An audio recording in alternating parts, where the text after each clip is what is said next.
Cerberus narrations. Because who needs sleep anyway?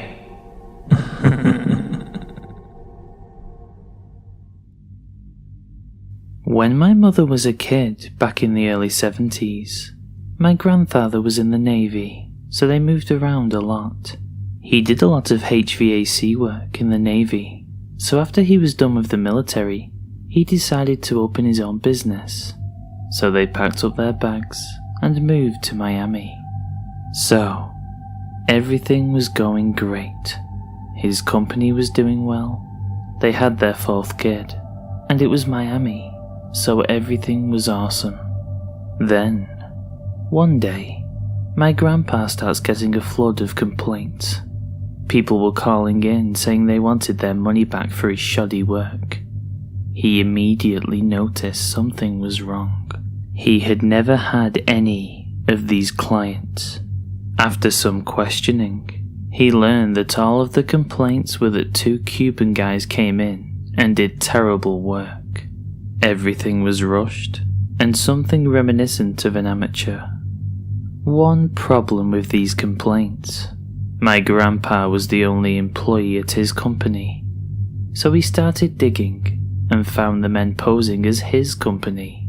He called and threatened them with legal action. Well, that didn't stop.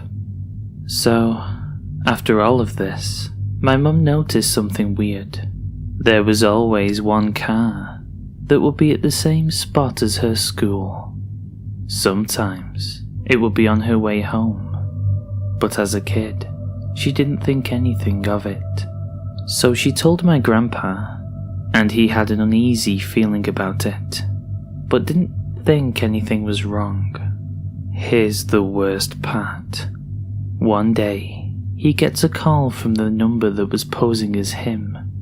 After telling them off again, the man on the other side was super calm.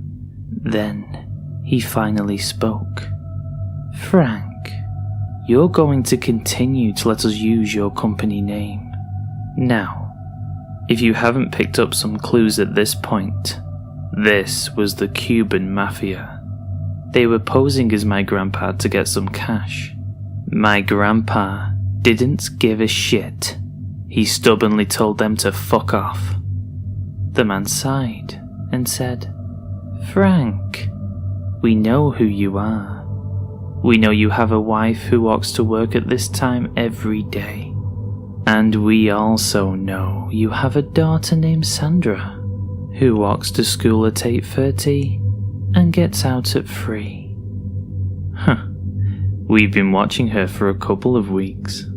At this point, my grandpa was sufficiently terrified.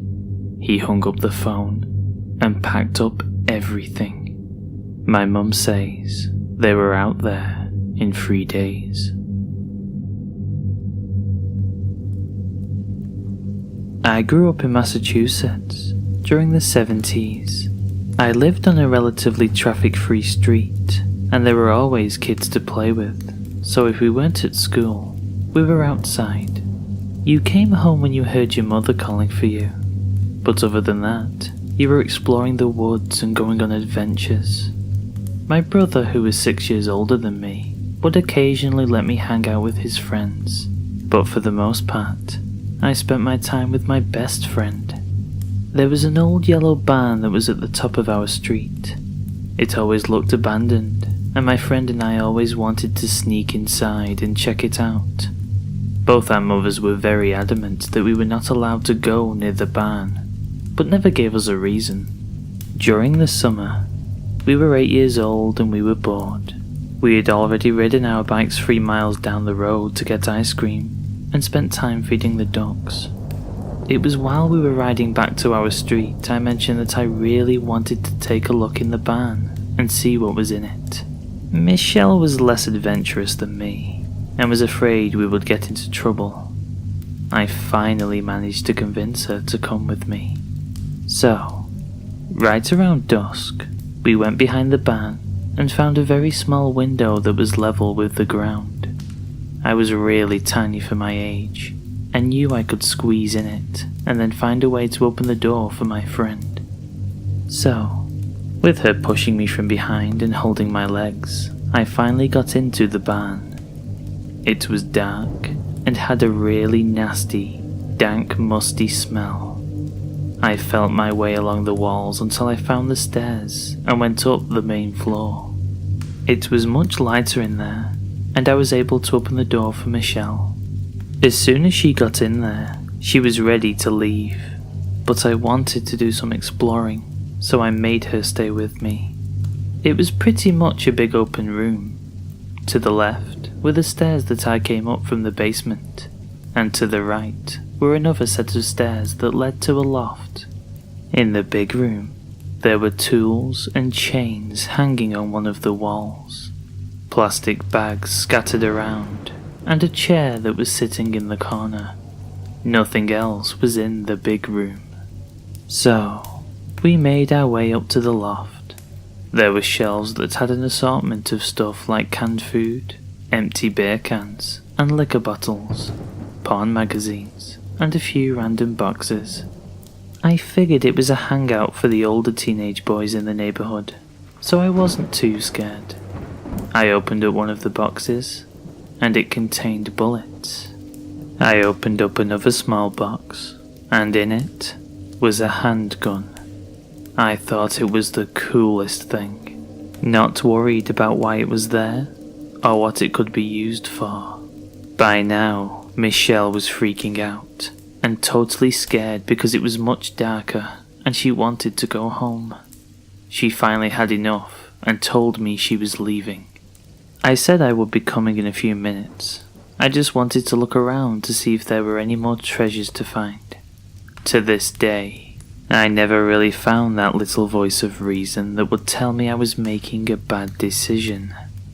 I heard the door slam shut as she left, and continued looking at the contents of the other boxes. The larger boxes contained clothes, wallets, and what I know now to be IDs. I heard the door slam again, and was just about to call out to Michelle because I thought she decided to come back, when I heard male voices. They didn't sound like boys the same age as my brother, but much deeper and raspy. I was able to find a little alcove in the bookcases and move a box in front of it so I could hide. Not going to lie, I was scared. I heard them come up and one of them grabbed the box of bullets and the handgun. He went back downstairs and I heard them talking some more, but I didn't really know what they were saying. You could hear a bit of scuffling and what sounded like muffled noise, but I had no way to figure out what they were saying or doing from my hiding place. By now, I am terrified and trying to figure out how I was going to get out of the alcove without being seen. What I didn't know was, Michelle saw the two men pull up and go into the barn. She ran to get my brother and told him where I was and that I was trapped. He went and got a few of his friends, and they started to pretend to play hide and seek behind the barn, making noise about splitting up into teams and such. Once the two guys heard my brother and his friends, they went out back and started to yell at them about it being private property and told them they had to leave. The boys kept the conversation going with them, asking if they could stay because it was a great place to hide. And by now, the men are getting really angry and threatening them. In the middle of the back and forth between the two, I heard my brother yell out my name and scream, "Go!" As quietly as I could, I went down the stairs. When I got to the main room, I could see what looked like a big trash bag in the corner. I was wiggling around and I was so scared, I almost screamed out loud. I finally managed to quickly go out the front door and make it to the side. I met up with my brother and his crew, and we started to walk away from the barn. One of the men looked directly at my brother and said, "Step foot on this property again, and you will never leave it alive."